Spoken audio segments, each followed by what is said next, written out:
පුංචි ඔයාලව ආදරයෙන් පිළිගන්නවා. අද අපි මීරා කියන ගැහැණු ළමයෙක් එක්ක මායාකාරී වැඩකට යන්න හදන්නේ.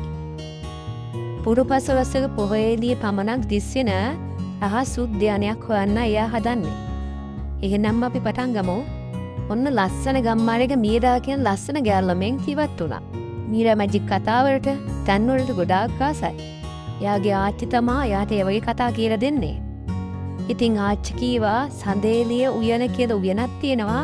ඒක පේන්නේ හොඳට හඳ පායලා හරිසේ ලස්සන මුණාම කියලා. ඉතින් හඳ පායලා තියෙන රැයක ඒ උයන හොයන්න මීරා පිටත් වුණා. ඊළඟ ඉතින් ලාම්පු උත්තරගෙන තමයි ගියේ.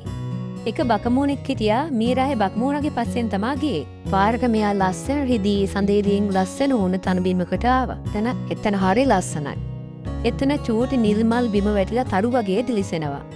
එකපාරම මීරා දැක්කේ මල් වලට එළින් පියාඹන දිලිසෙන ලස්සන සමනැල්ල.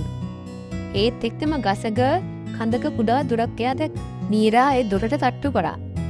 ඒ දුරින් චූටි සතෙක් කියලා ඇවිත් බැලුවා. බල්ලයා කිව්වා සඳේලිය උයනට ඔයාව සාදරයෙන් පිළිගන්නවා කියලා. මීරාට හරි සතුටුයි. මොකද එයා හොයන් ආපු දෙයට හම්බුණානේ. ඉතින් ඒ චූටි සතා මීරාත් එක්ක කතා කරේ ඉඳලා ඒ දොරෙන් ඇතුළට ගියා.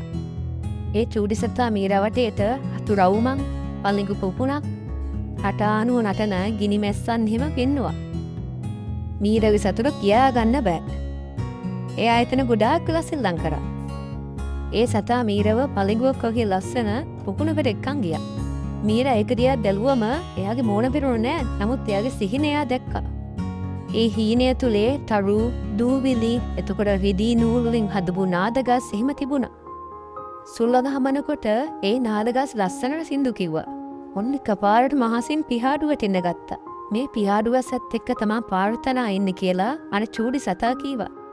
මෙහි හැමදේම වෙන්නේ කරුණාවෙන් සහ සඳේලියෙන් කියලා තමයි එයා කීවේ. හැබැයි ඉරේලි එනකොටම සියල්ලම අතුරු දන්න උනා.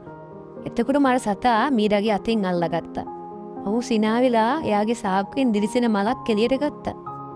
මේ මල ඔබට මීරා. ඒතර වර කවදාවත් සඳේලි උයන අමතක වෙන්නේ නැහැ. මීරා හරි පුදුමයෙන් බලාන හිටියා. ඔන්න එකපාරටම සියල්ලම අතුරුදන් එන පටන් ගත්තා.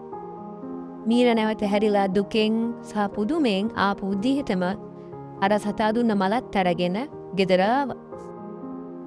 එයාට නම් කවදාවත් අමතක් වෙන්නේ නැහැ මේ චාරිකාව.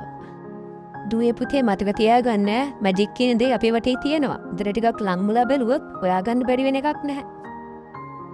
මගේ channel එක subscribe කරලා තියාගන්න.